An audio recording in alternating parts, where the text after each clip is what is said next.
Oi, pessoal. Eu sou a Heloísa e eu estou com um trabalho de divulgação dos preceitos e ensinamentos do Mestre Jesus e a busca da regeneração moral da humanidade. Seja você a mudança que você quer ver no mundo. E hoje a nossa convidada é a Marta Ricói. Oi, Marta, tudo bem? Olá, Heloísa, um prazer estar contigo e com todos a assistir. Obrigada, Marta. Prazer é todo meu. E vamos dar início ao Evangelho comentado do capítulo 39 do livro Jesus no Lar, O Poder das Trevas. Centralizando-se a palestra no estudo das tentações, contou Jesus sorridente. Um valoroso servidor do Pai movimentava-se galhardamente em populosa cidade de pecadores, com tamanho devotamento à fé e à caridade, que os espíritos do mal se impacientaram contemplando tanta abnegação e desprendimento. Depois de lhe armarem os mais perigosos laços, sem resultado, enviaram um representante ao gênio das trevas, a fim de ouvi-lo a respeito. O companheiro de consciência enegrecida recebeu a incumbência e partiu.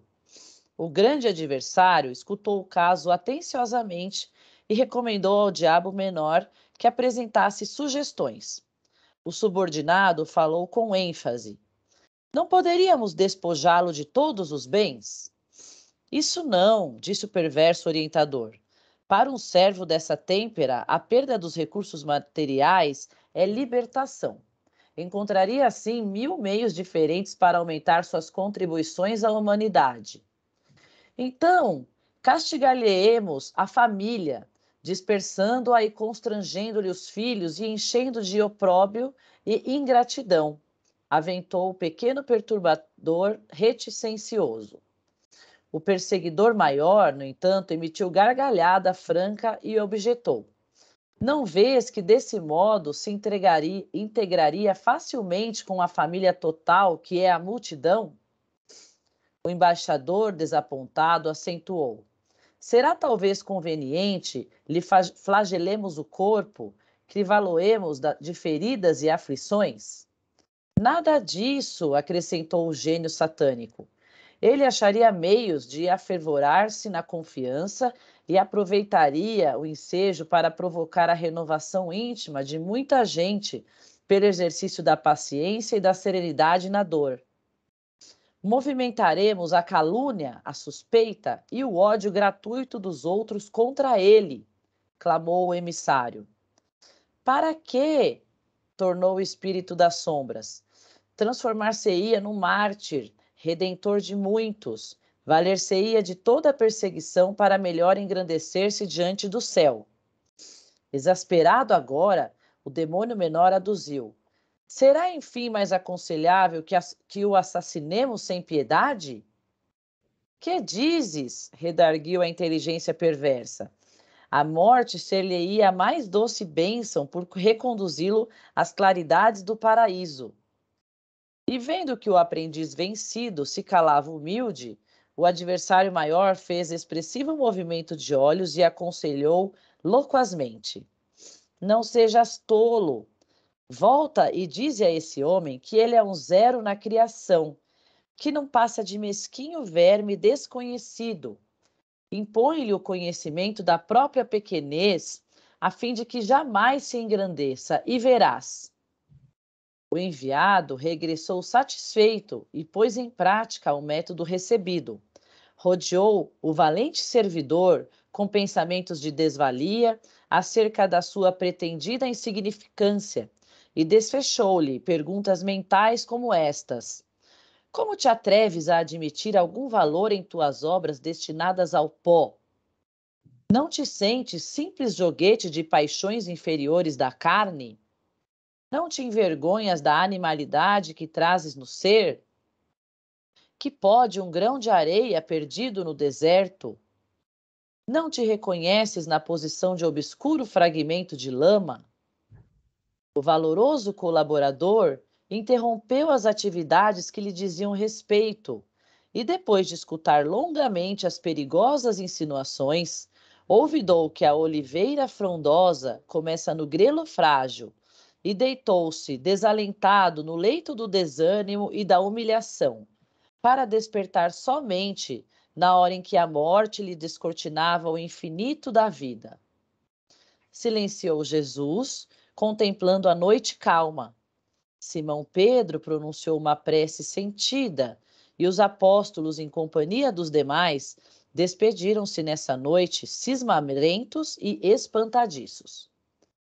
Então, Marta, eu gostaria de saber a sua interpretação dessa passagem de Jesus. Eu primeiro, eu adorei ter caído com esse capítulo, porque eu achei precioso a quantidade de conteúdos que a gente pode até ficar discutindo aqui bastante tempo e aprendendo com essas palavras, né? E acho que de todos os capítulos que você foi lendo, esse é um ápice de crescimento dentro da integridade do nosso ser. Que bom. Primeiro ponto que eu destaco é o próprio título, que já nos denota um caminho, que é O Poder das Trevas, que aí já está anunciando qual é o tema que é tratado. O poder. Se fosse as trevas poderosas, daí seria outra coisa, mas o poder das trevas, para mim, destaca-se nesse texto o poder da escolha, que é isso que é uma coisa muito preciosa, que nós podemos ter consciência que Deus nos deu, e que Jesus ressalta nessas palavras, nesses ensinamentos. O poder da escolha. E ele vai enumerando inúmeras possibilidades de você negar escolher, né? Negar a si mesmo no cume ou abraçar, porque o maior ensinamento é ir além da dualidade, que muitas pessoas se confundem numa visão muito limitada entre essa dualidade, o bem e o mal, o certo e o errado, o Deus e o diabo. Essa é uma dualidade muito exaltada no dia a dia, de várias maneiras. E lembrar que esse poder de Deus, esse poder de amor que você tem dentro de si, e presente em todos os seres humanos e em tudo, e que o que é o diabo senão o Deus ainda não revelado, a ignorância, ainda essa treva que ainda não percebemos que o Deus está ali porque ainda está oculto. Muito importante entender isso, porque se olha assim como se fosse uma dualidade, Deus e o diabo. Não, temos o Deus, somos além da dualidade, nós somos seres integrais, além dessa dualidade. Então, e notar o poder da escolha, que podemos escolher mergulhar na ignorância e Deus continuará nos amando. Deus não ama com a condição, se for só certo, eu vou te amar. Não, Deus nos ama e Deus está presente em todo esse amor constantemente. Não abre mão disso, está sempre. Só que quando a gente escolhe o diabo, vamos dizer, ou essas influências, nós demoramos mais tempo na ignorância, nós mergulhamos, nos distanciamos da clareza dessa luz de amor e magnificência de Deus no nosso ser. Então, não está errado, só você vai se distanciando e fica mais mergulhado, você vai demorar, a evolução vai ser um pouco mais prolongada, vai ter mais tempo. Então, essa importância do poder da escolha, que somos livres, livres para escolher. Se você quer experimentar a ignorância e negar a si, como fez nessas metáforas, porque o legal desse estudo que você está desenvolvendo é entender essas metáforas que Jesus coloca nessas palavras, né? Então, como destrinchar essas metáforas, como trazer daquelas, porque não é só ler literalmente aquela frase, mas entender o que está escrito ali. Então, essa baixa autoestima ele diz, né? Aponta várias, mas a baixa autoestima, isso leva a uma profunda ignorância do divino em si, que está em nós, e mergulha nessa no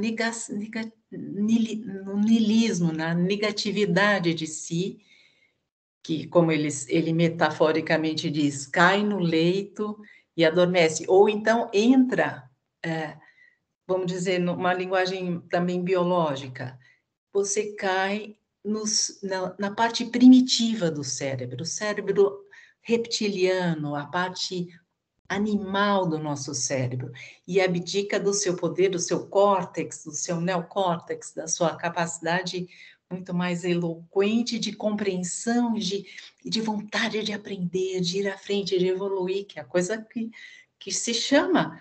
Quer dizer, quando eu nego, eu caio, eu mergulho nessa parte mais do tronco encefálico, do subconsciente, de crenças limitantes, animalescas, né, primitivas, assim, que todo mundo tem. Por isso que esse texto é muito importante, porque é olhar a integridade e não apenas um lado ou outro. Temos o lado primitivo do cérebro, sim. Temos o lado animal, sim. Mas com a consciência do poder da escolha, como vamos nos manifestar? Somos livres para essa manifestação. E, como Jesus anuncia no texto, é muito bom podermos olhar para essa liberdade e grandiosidade divina do nosso ser. Fala nas metáforas, né? Não fala literalmente essa palavra. O que você achou? Ai, Marta, achei maravilhosa essa sua interpretação, né? Como você trouxe essa questão da animalidade, né? O que que Jesus quis dizer. E você vê que, como você mesmo disse, as metáforas de Jesus, elas fazem a gente refletir e ele é um ser tão inteligente que a gente tem uma expansão tão grande de interpretações, é impressionante, né? Se você entrar em cada detalhe do texto e como ele era tão evoluído para trazer essa mensagem e fazer todos refletirem, tanto que no final da passagem fala que os apóstolos saíram cismados e espantados. Então, ele deu aquele chacoalhão na turma e falou, pô, o que eu entendi, né, desse texto também é assim, ao invés de você ficar aceitando, né, as ideias negativistas, né, de que você não vale nada, que você é insignificante, o que adianta eu fazer algo se eu vou morrer, né, que é a primeira pergunta, né, que falou que o inimigo das trevas trazia à mente dele, né? Como te atreves a admitir algum valor nas suas obras destinadas ao pó? Então, você vai ter lá alguma obra, qualquer bem que você fizer, a hora que você ir embora, sua obra também vai embora, né? Isso faz a pessoa se desmotivar a ter atitude no bem. Como te sente simples joguete das paixões inferiores da carne? Eu pensei também nessas questões das interações entre as pessoas serem muito pautadas entre desejos sexuais, desejos pelo, né? Então, assim, essas interações da carne, enfim, tudo que você pensa e deseja pelo outro. Então, se eu tenho esse desejo, eu não sou limpo e ávido a fazer o bem. Então, isso também faz a pessoa regredir e não evoluir, né? Não te envergonhas da animalidade que trazes no ser? Essa animalidade eu pensei em diversas formas, né? No que a gente traz da questão de estar sempre julgando, ou então assim, ou lutar ou fugir, né? O que a gente vê aí das pessoas brigando, guerreando, assim, brigas de torcida, brigas por política, as pessoas assim não terem paciência, as pessoas brigarem de uma forma muito animalesca, né? Sem a cordialidade, sem a gentileza, né? Sem o equilíbrio nas conversas. Eu acho que isso também está muito a animalidade do ser também, eu interpretei dessa forma. E o que vale um grão de areia perdido no deserto, também é a mesma coisa. Se você se sente tão pequeno que a sua atitude não vai valer de nada, então deixa, não faz nada. E o mais interessante, é o que ele também falou, é que essa pessoa esse grande valoroso colaborador que ele interrompeu as atividades, ele vai ter descortinado, que assim, ele vai abrir os olhos dele que ele não fez nada, ou que ele deixou de fazer no momento da morte, né? para despertar somente na hora em que a morte lhe descortinava o infinito da vida. Então, para que a gente esperar a hora de partir e falar: "Nossa, eu passei essa vida sem fazer nada", né? Eu acho Uhum. que é isso também que Jesus quis dizer, eu entendi dessa forma, Marta, Sim, né? que esse não é só o fazer, é o ser, né? E esse ser tem o todo, esse luta e fuga que você diz, todo mundo tem. Agora, o quanto vamos ser reativos, violentos, é a nossa escolha, é o nosso poder. Não podemos negar que isso está em nós. E não é o caminho, não é a negação, e sim a integração, é sentir-se inteiro. E o que nos faz sentir inteiro? O amor. O amor é a coisa que mais nos une, porque se é o medo de luta e fuga, ou seja, agressividade, é por medo. E aí eu me fragmento, eu fico na dualidade, e eu não olho o meu ser como um todo e nem percebo o todo maior. Fico, essa é sem poder. É. Eu abro mão do poder.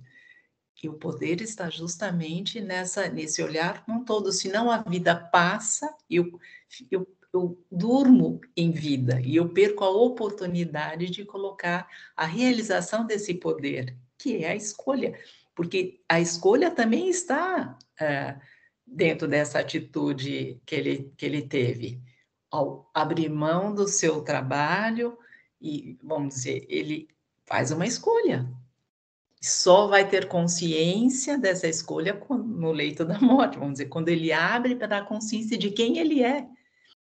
Mas isso não quer dizer que ele deixou de ser esse todo. Por isso que eu acho que esse texto é valioso para lembrar dessa consciência, como você diz no início de cada coisa, essa proposta que você está fazendo toda semana, essa dedicação, que é dessa reflexão, primeiro, desse amor, desse poder do amor, desse poder da escolha de todos e integrar, não adianta separar, senão parece que o diabo, temos o Deus e o diabo dentro de nós. Estamos em evolução, o diabo no sentido da ignorância, ainda há pontos que ignoramos do nosso ser. Não temos consciência da nossa plenitude de ser, pontos. Então, há pontos ainda que estão por serem revelados. E por isso que quando você abre a consciência, ao invés de fechá-la, abre, que é a melhor, e ver o todo, abraçar esse todo, aceitar o diabo não quer dizer que você vai estar conivente com o seu parte mais negra e trevosa, mas aceitar que isso existe em você e que você escolhe o seu lado amoroso, de conhecimento e de atributos e de talentos e dons positivos. Isso é a coisa. Eu escolho por mim e quando eu faço isso por mim, eu irradio a todos. Essa é a coisa maravilhosa né? Porque senão se olha só como se algo externo pode influenciar. Não, você escolhe. Ninguém pode determinar o que você vai escolher, a não ser o seu poder de dizer, eu escolho isso. Se eu escolho não ter valor e ser um pó, uma faísca da lama, é minha escolha, porque não é assim que é. Se eu quero me ver assim, então, é um poder de mergulhar dentro disso, ou brilhar intensamente nesse amor e luz e clareza, sem negar que eu também tenho um pó de lama ali, mas dar valor ao ser que somos, né? Nessa integralidade. Isso que é o belo desse texto, que é um grande poder. Ai, maravilhoso, Marta. Muito obrigada, viu, pela sua interpretação maravilhosa. Então, agradeço aqui formalmente a Marta Ricoy. Muito obrigada novamente. Foi um prazer, uma alegria Obrigada. estarmos juntas e abrimos ainda mais essa perspectiva. Nossa, maravilhoso. Obrigada Um mesmo, muito beijo grande. esclarecedor. E você que está assistindo, ajuda a divulgar esse projeto, compartilhe, curta e se inscreva. Ficou alguma dúvida? Quer comentar? Comenta sim, vamos falar a respeito, contribua com o seu entendimento dessa passagem do livro. E o livro Jesus no Lar está no site, está na internet, fiquem à vontade aí para buscar e compartilhar suas experiências e suas visões aqui sobre o texto.